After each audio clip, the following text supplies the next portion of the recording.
Well, thanks, Dana. We're here with Barry Darrow, one of this year's Montana Hall of Fame inductees, and at the top of the list, actually, it was. As I look at the card, Darrow is up at the top. Is it alphabetical? Is that what it was? Yeah, I don't know if I buy that. I thought that was a height joke. Well, it could be the oldest guy here. That could be too, but your hairline's probably still better than either one of us. So see?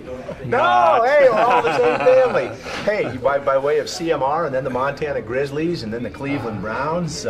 Where do we start? First, just give me a quick rundown of your CMR days. Well, I only played one full year at CMR. I blew my knee as a sophomore. I was a starter on the varsity football team, and I got nailed by Jim Dow, who was a famous guy down here, played for Eastern. But yeah, I dislocated my knee my third game out, and missed my junior year of high school. So I only played 10 games in high school through one season, and then 3 games my first season. And so I didn't get much for recognition, but I did get a scholarship to Western. I took that as quickly as I could get it. It was a partial ride for both track and football and basketball if I wanted to play. And I went down there for my freshman year. I started on the football team, then made the move to go to Missoula and redshirt and walk on their football team. Okay. And so I was very, very fortunate. I walked on in a championship season, undefeated, and nailed a starting job at right guard.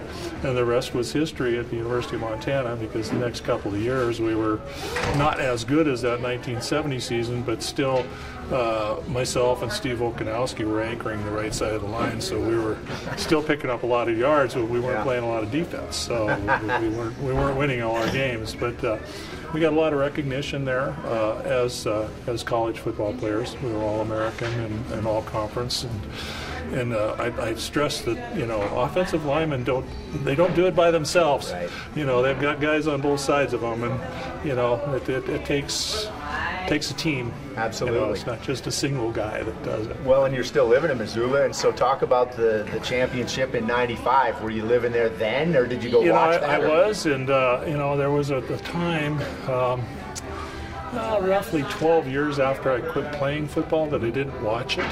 Really? And I wasn't out to the Grizzly games.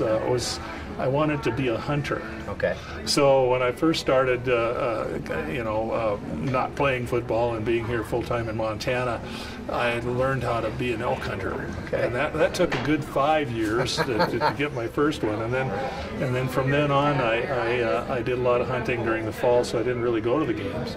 And then about 15 years ago, the light went on, and I decided, I need to start watching football again. Right. And so then I started back watching the Grizzlies. I really enjoy it. In person or on TV? Oh, in person. We go quite often, about half the games. Okay. And then I watch the rest on TV. But they are such a class act. And they have been for a while, ever since that '95 team, and even before that. And a lot of great athletes, and just a great program going on there. So, you can't ignore it. No. And it's like I always said, give a party in Missoula and everybody will come, and they do. Can you compare that atmosphere in Griz from when you were playing versus now, what it's like when they've added so many seats? We filled a stadium of 10,000 people back then.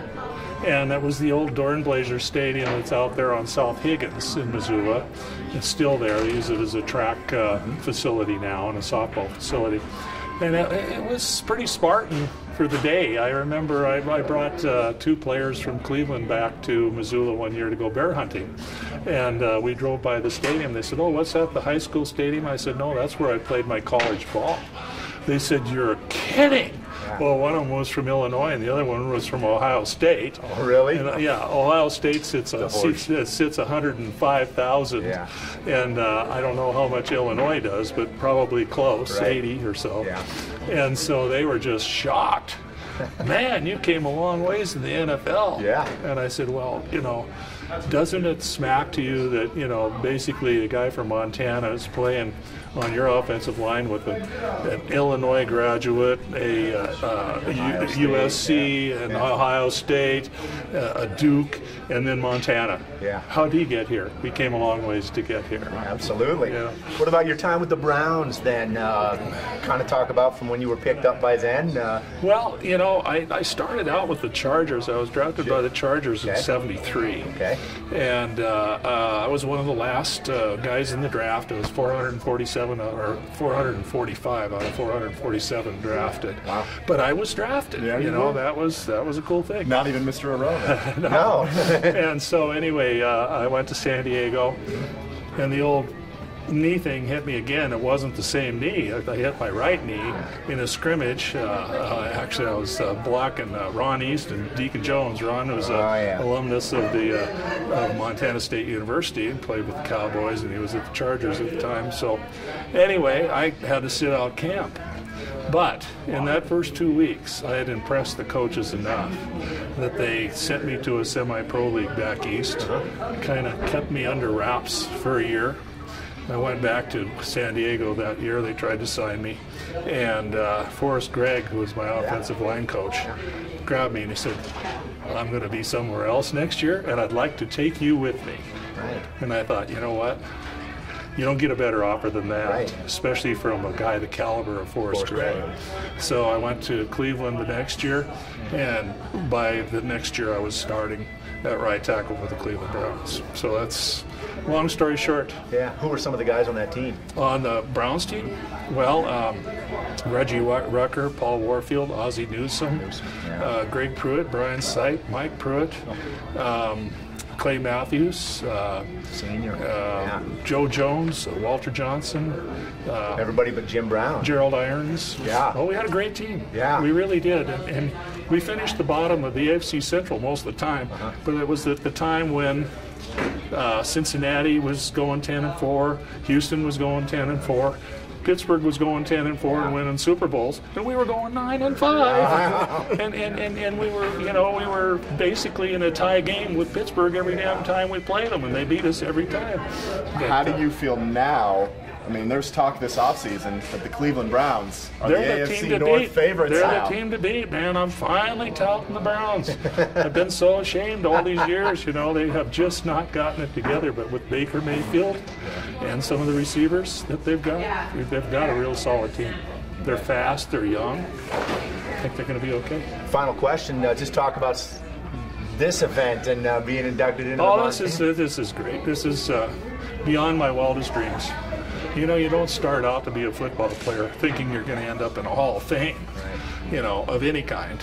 And, you know, I did start out thinking I was going to be a pro, but those hopes got dashed real fast. And so I had to kind of pick those back up and start over. But no, this is an awesome event. And the fact is that we need the mentorship in Montana for the kids that, you know, are not quite sure that, you know, well, being from Montana is not a deterrent. Right. And so basically, I think it's a wonderful thing. And Rick Holmes he's done a great job with it. You know, I know Rick from Boy Scouts. Oh, no kidding? Yeah, he was an Eagle Scout in our pack in Great Falls. Okay. And so we had our scout meetings in the basement of the Lutheran church, and that's where I first met Rick. Great guy. Yeah, super guy. He never revealed that to us. Oh, no, he's an Eagle. Yeah, he's an Eagle Scout. That's a huge deal. Tough to get the Eagle. Yeah, it is. Well, Barry Darrow, one of 11 or 12, about a baker's dozen or so inductees to this year's Hall of Fame, blew his knee out as a sophomore at CMR, reached the NFL. One of several inductees tonight for Casey Conlon and Barry Darrow. Well, Dan, we'll send it back to you in the studio.